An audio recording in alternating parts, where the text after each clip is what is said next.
Now to the impact of President Trump's executive orders on health care, including the decision to halt funding to cost-sharing subsidies for low-income people on Obamacare. Analysis from the Associated Press found that 70% of those benefiting live in states Trump won, including 4 million people in the 30 states Trump won. And of the 10 states with the highest percentage of consumers who benefit, 9 of them voted for Trump. A coalition of some of the biggest doctors, hospitals, insurers, and business groups are asking Congress to fund the subsidies, writing that millions will face higher premiums, fewer choices, and less access to the medical care they need. The president celebrated his decision on Friday, tweeting, "Health insurance stocks, which have gone through the roof during Obamacare years, plunged yesterday after I ended their Dems windfall." Steve Ratner is digging deeper into this. Steve.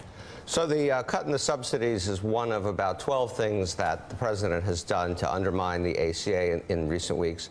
And we're just getting some data in, but let's take a look first at this impact of cutting these subsidies. So already you can see here, these are increases in insurance premiums for next year. You can see already they were going up in states like Georgia, Florida, Utah, and so on.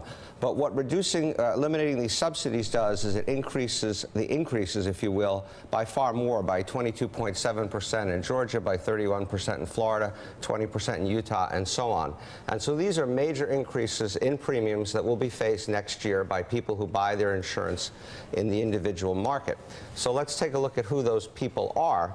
In the next chart, you can see there are 17.6 million people in America who get their insurance through the individual market.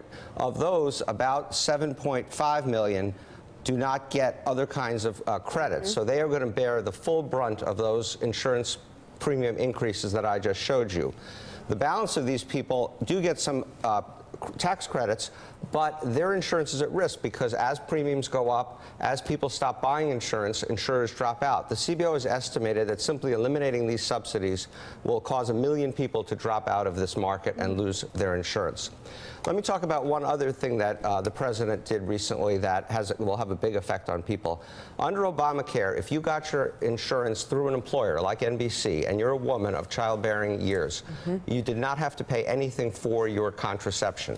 As a result of that, the percentage of women paying for their contraception dropped from in the 20% range all the way down to 3.5% over the last 3 years. That provision has been eliminated by the president, and so the percentage of women who pay for their contraception will go up. He's done a bunch of other stuff. He's cut funding for advertising. He's cut funding for a program called the Navigators, which help people find insurance in their states.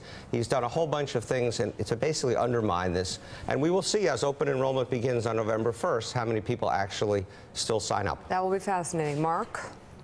I mean, he cited a long list of things that happened previously. What just happened is going to affect real people, and it's part of the game of chicken that's going to occur over the next few months, where a lot of people, including, as Steve said, Trump supporters, are going to see their lives materially affected. And it's not clear how this plays out because Republicans are going to be responsible for the health care system, but they are demanding a lot to try to vote to put the subsidies back.